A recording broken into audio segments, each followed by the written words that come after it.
बहुत समय पहले राजगढ़ नाम का एक विशाल राज्य था। उस राज्य का राजा था राजा विक्रमजिना।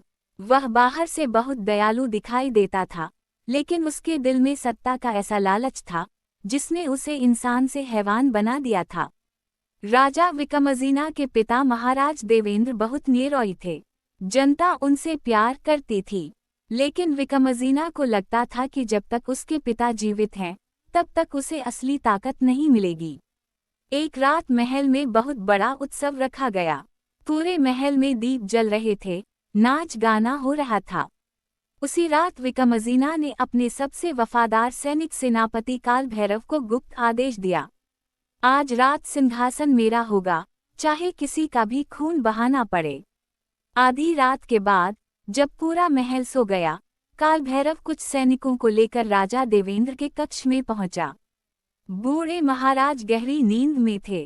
तभी अचानक तलवार चमकी और अगले ही पल पूरा कमरा खून से भर गया। सुबह होते ही महल में चीख पुकार मच गई।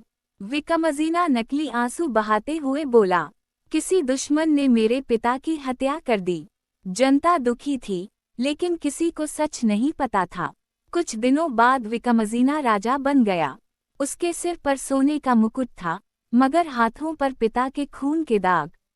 लेकिन उसकी लालच यहीं खत्म नहीं हुई। उसका छोटा भाई राजकुमार आदित्य जनता में बहुत लोकप्रिय था। लोग चाहते थे कि वही राजा बने। यह बात विक्रमजिना को अंदर ही अंदर जला रही थी। एक रात उसने आदित्य को जंगल में शिकार के बहाने बुलाया। दोनों घोड़ों पर सवार होकर घने जंगल में पहुंचे।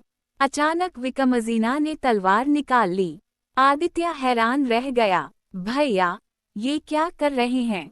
विक्रमजिना की आंखों में पागलपन उतर चुका था। सिंहासन पर सिर्फ मेरा हक है। और उसने अपने ही भाई को गहरी खाई में धक्का दे दिया। नीचे पत्थरों से टकराने की आवाज आई, फिर सब शांत हो गया। महल लौटकर विक्रमजिना ने झूठ फैला दिया कि आदित्य का शिकार करते समय हादसा हो गया। धीरे धीरे विक्रमजिना का दिल पूरी तरह पत्थर बन चुका था। अब उसे डर था कि उसकी पत्नी रानी मृणालिनी कहीं उसके राज न जान जाए। रानी बहुत समझदार थी। उसने कई बार विक्रमजिना की आंखों में छिपा डर देखा था। एक रात रानी ने पूछा, महाराज, क्या सच में महाराज देवेंद्र और आदित्य की मौत हादसा थी? बस यही सवाल विक्रमजिना के अंदर आग बन गया। उस रात रानी के कमरे से भी चीख सुनाई दी। सुबह पूरे महल में खबर फैली कि रानी ने आत्महत्या कर ली। लेकिन सच्चाई सिर्फ विक्रमजिना जानता था। अब पूरा महल डर में जीने लगा। जो भी राजा के खिलाफ बोलता, वह अचानक गायब हो जाता। लोग कहते थे कि महल के तहखाने में रात को चीखें सुनाई देती हैं। समय बीतता गया, लेकिन पाप ज्यादा दिनों तक छिप नहीं सकता। एक दिन राज्य में एक रहस्यमयी साधु आया। उसका नाम था गहुआटा। उसकी आंखें आग की तरह चमकती थीं।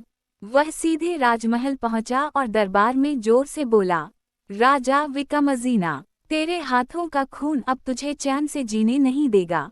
पूरा दरबार सन्न रह गया। विक्रमजिना गुस्से में चिल्लाया, इस पागल को बंदी बना लो। लेकिन तभी अचानक महल की दीवारें कंपा लगीं। तेज हवाएं चलने लगीं। दरबार की सारी मसल्म बुझ गईं और अंधेरे में एक आवाज गमे, विक्रमजिना। राजा डर से कांप उठा। उसे अपने पिता की आवाज सुनाई दी। फिर उसे अपने भाई आदित्य का चेहरा दिखाई दिया, खून से लथपथ। फिर रानी मृणालिनी की रोती हुई आवाज। राजा पागलों की तरह चिल्लाने लगा। उस रात के बाद विक्रमजिना बदल गया। वह किसी से बात नहीं करता था।